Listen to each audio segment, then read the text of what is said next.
And Friends comes away with a rebound and a chance to take the lead. 33-32, Emerlehu going for the lead from the left wing. Emerlehu with the triple on the move, ready to run her from 8 feet. No, Jackson snares down the miss and then puts it home for the right side. Jackson in double figures for Friends. Trey Reed looking inside, off to Emerlehu, turns down to 3, kicks it left wing to Trey Reed. He drives in the lane, now to the rim, scoops it up and in, and he got fouled. 7. Tabor ahead with 1:40 to go in overtime. Here's Garner, strong move to the cup on Zoe Rust. She throws it up and makes it, and she gets fouled for one more. Friends ahead, Barberry goes up, and he flushes it down. Barberry taking flight and getting a body in the process.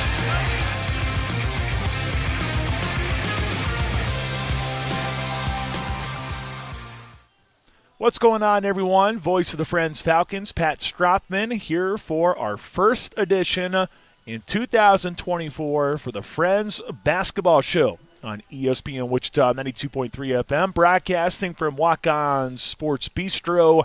Great to be back in this building. I'm sure there were a ton of people in this building for the college football playoffs, and I'm sure there'll be a ton of people showing up for the national championship game as well. But there's also college basketball, lots of things taking place. And if you are a sports nut and you want to watch all those events in one convenient location, that is Walk-On Sports Bistreaux right here on Mays Road. They have great food to go with the game day atmosphere. The food with a southern twist. I like my stuff to be a little spicier, so this place is perfect for me, and it will be perfect for you. Coming out to Walk-On Sports Bistreaux, big-time supporters of Friends University Athletics. Well, our first one for 2024 features the men's basketball program. We'll visit with Phil McClintock here in just a little bit. The Friends men's basketball team returned from the holiday break. Conference game last night against the Tabor Blue Jays. A loss to the Blue Jays as they won 63-59. Coming up on Saturday, the Friends men's basketball team hosting York at 3 o'clock. Women play at 1. Big doubleheader inside the Garvey Center. Make plans to come on out. But also, too, on Monday next week, a game against Spurgeon at 6 o'clock. So keep that in mind as well in the future. Lots of home games coming up here for the Friends Falcons to open 2024. Well, Coach, Happy New Year. Let's just dive right in. How was the holiday season for you, your family? First time being in Wichita for the holidays. So how was that? Yeah, it was great. It was nice. I mean, I love Wichita. Wichita's awesome. So just, doing some stuff with lights around here and learning about all that stuff is cool. So, but it was nice. I mean, it's always nice to have a little time off. Didn't get to recruit as much because of the Kansas, basketball rules, which is kind of odd. I always go, when I was at Ottawa, I would go up to the William Jewell tournament, some of those Missouri tournaments, the blue and gold, over Christmas break. And so being around here and not being able to have, high school basketball was kind of odd. So I'm like, well, that's not as cool. But getting the time off is great. Our guys getting to rest and all that is good. And it's needed, whether or not, and obviously there's work for us to do, but it was needed. So it was nice to have, obviously, spend time with family and that kind of thing was good. Well, you were trying to get one more game in against Bacone, but that didn't happen. So you got a little earlier of a head start when it came to a break. So I don't know if that was beneficial or not. But, when you get these long breaks, I think it's always interesting how you approach it. Because as a coach, you can go, hey, we're still going to practice, but, these people, they're not all from Kansas. They're not all from this region. So sometimes you want to go to a different state and that type of thing. So therefore, you have to adjust to all that. So I guess how did that all play out from that standpoint, from your perspective, trying to balance work but also a little bit of time off so people can go and visit their families? Yeah, so it's been different here this year at least, because at Ottawa the last 5 years since COVID, we have been off of school since Thanksgiving. So we don't come back after Thanksgiving. So our break has looked a little bit different. Well, we had obviously finals here until the 15th of December. And so we had planned, obviously, I think the 15th was going to be the day that guys could get flights and leave. 14th would be our last practice, even if we had the Bacone game. So we had that plan, so we stuck to that. It's always weird to me, since Bacone got canceled. We had that whole week of practice without an actual game to practice for. That's usually not ideal as a coach, and you're coming up with stuff to do and how can you get better and actually get something out of it. But I mean, you don't want to not practice and guys just be on campus and find things to do to get in trouble or whatever, or just be sitting around. So there was that kind of balance. So, but we kept our schedule. We looked for a game. We didn't find one, so that kind of stunk losing that game, but. Out of our control, so we kind of rolled on. And I don't, after playing the last couple days, I don't know that it necessarily affected the way that we played. So it is what it is. But the break, managing it like that, it was fine. And I think giving our guys, I think we gave them an extra 2 days off rather than what we would have. So it was fine. So yeah, just a little extra days off to relax and kind of reset mentally and physically.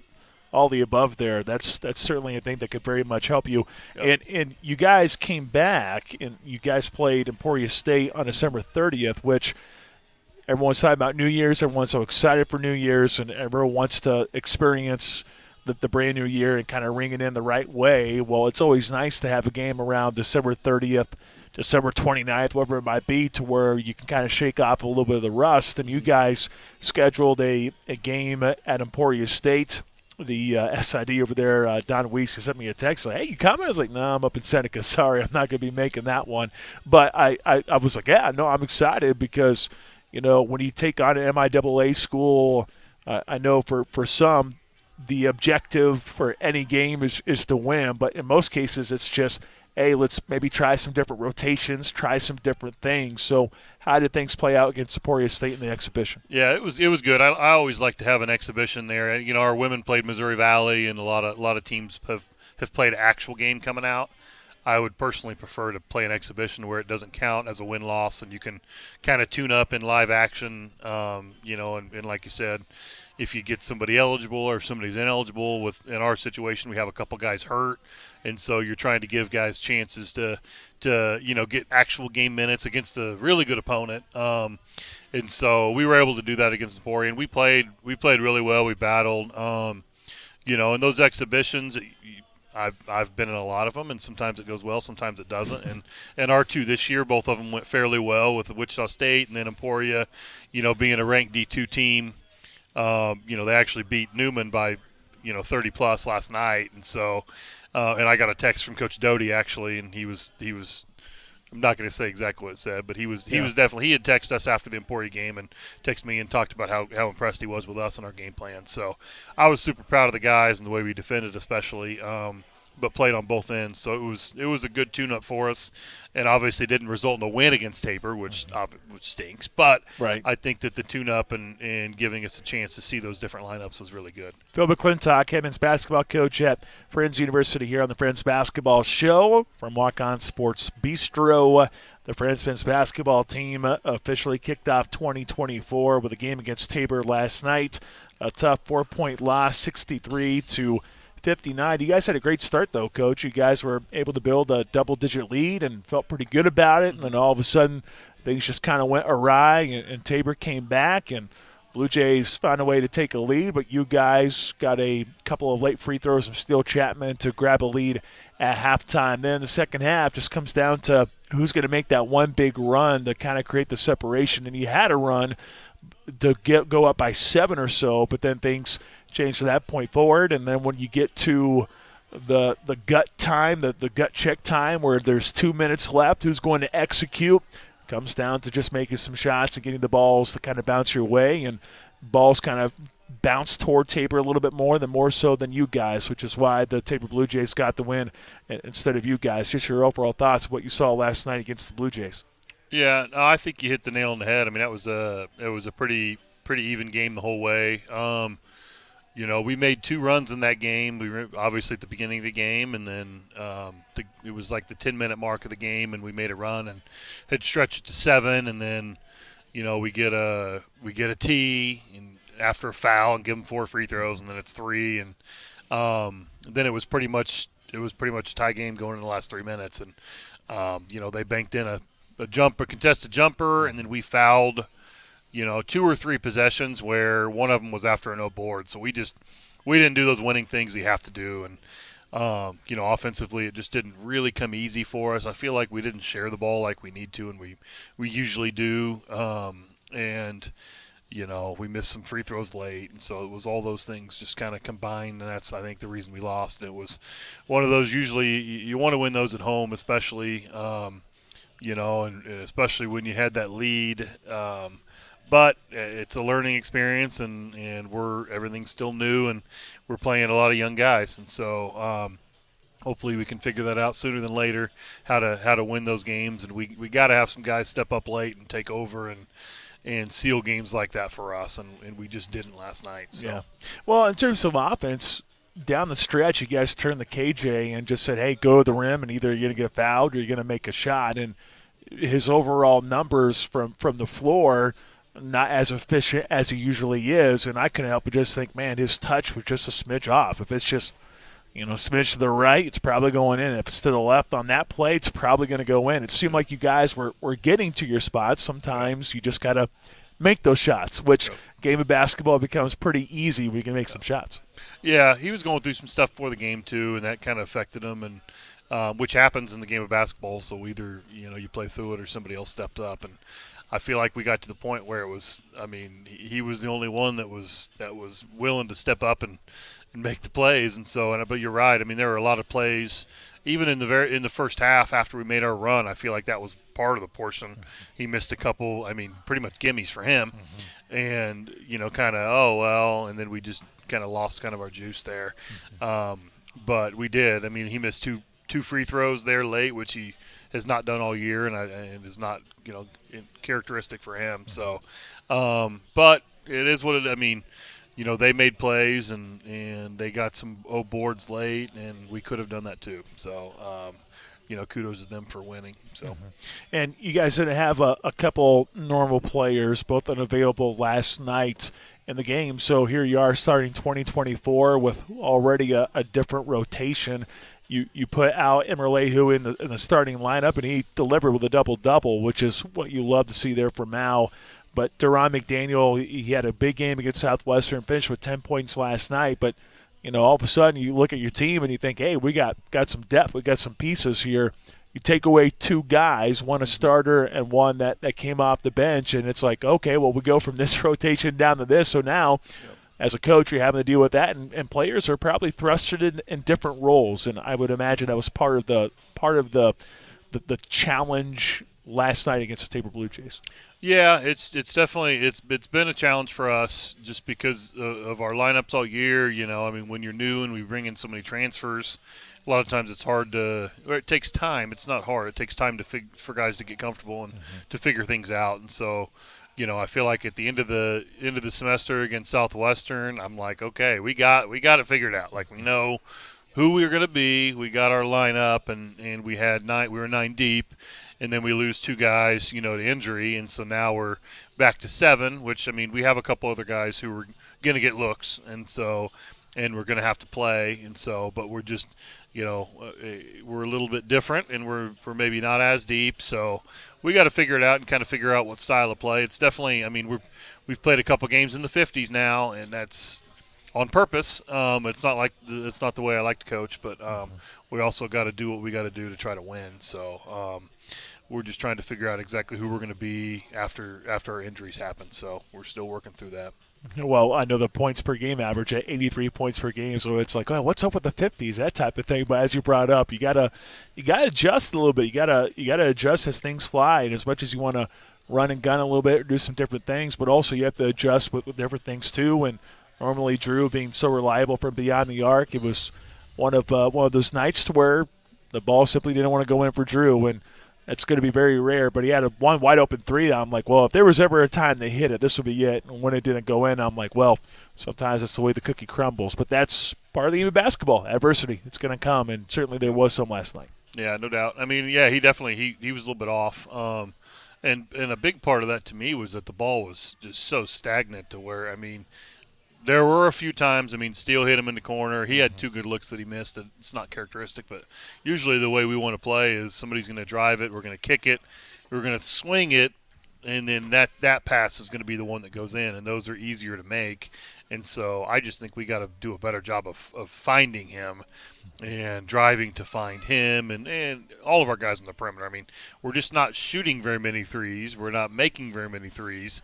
And I feel like a lot of that is because we're so focused on just bouncing the ball and when we get going, hey, it's me. You know, I'm going to get it instead of, hey, we want to play a high assist game. So we'll work that out. Like I said, with the new lineup, I mean, I knew what we were going to do, you know, before the break. So now we're going to coach these guys up and get them to play together just because it's a little bit of a different lineup. So we'll get it done. Defensively in the first half, Thatcher McClure, a really talented player last year in his first year for Tabor, really wowed a lot of people. And then you throw in Caleb Crane, a transfer who certainly fits the part. Then you have Jack Voth, who's just – he's got all sorts of skills just being a freshman. He's quite the shooter.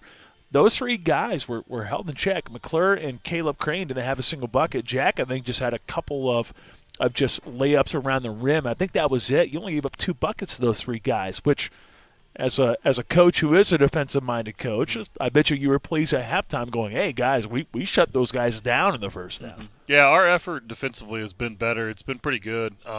Emporia was really good, and we stuck to our game plan. I thought last night we went through stretches where we were good. I mean, we won the rebounding battle. We shot more shots than them.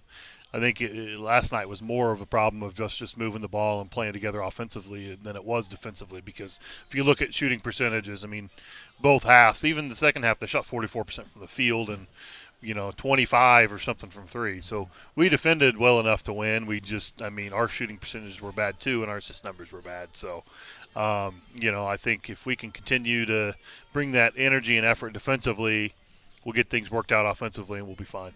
Phil McClintock, our guest, Friends Men's basketball head coach here on the Friends Basketball Show from Walk On Sports Bistreaux on ESPN Wichita 92.3 FM. Tough loss last night to Tabor, 63-59. The Falcons will look to bounce back as they take on the York Panthers coming up on Saturday at 3 o'clock. Women tip off at 1. There's one thing I know about York ever since being a part of this conference. Always long and always able to run. That always seems to be the York Panther way. When they go on the road in years past, that was always kind of one of their bugaboos. You go up to the Freeman Center, and it's a completely different team that you're facing. But what they did last night against Bethel, they led by 20-plus at halftime. Threshers woke up in the second half and made it a 3-point ball game. York, though, hung on 82-79. They also were down, I believe, in Winfield and competed extremely well for a little bit and almost knocked off Southwestern back then. So, you look at Tree Burks, another assistant coach that's now promoted to a head coach, and he's running the show at York.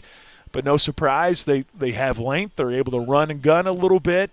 But also, too, now they're going on the road, and they're just a competitive team. They're one of those teams that if you sleep on them, they will remind you why, hey, look, we're still pretty darn good. Don't sleep on them. So your thoughts on the York Panthers? Yeah, they've been. I mean, they're always athletic. They always, they play a high pace, and so that's no different this year. They have good players. They lost a couple. They lost 2 of their best players from last year, and so they're a little bit different. But they still have a couple good bigs that will be a load inside for us. And so it'll be a good matchup for us. We haven't played a team like that with the athleticism and that plays a high tempo for a little bit, and so it'll be good to see how we can match up. I mean, we've obviously played a couple teams like that previously, so we'll see with our new lineup how we can compete with that. Well, then looking ahead, I don't want to look too far ahead, but Spurgeon, a non-conference game coming up on Monday. I'm sure when you were trying to develop the schedule, you're like, hey, you always got to be careful about, how many games you want to get in a certain week and so on and so forth. So to get a game on Monday and then you go to Kansas City and then you play on Saturday at a very, very busy 7-day stretch there, 8-day stretch there to have 4 games in that period, which I guess if you really want to, run off the rust, there's no better recipe to do that than to just play basketball games and get out and run a little bit. Yeah, no, it's not the most ideal. One thing, if you look at how many home games we have, though, we're planning that around a lot of home games to where there's not a whole lot of travel. So, we're going to practice that day anyway, so hopefully we can get a good competitive game there. And having it at home is nice.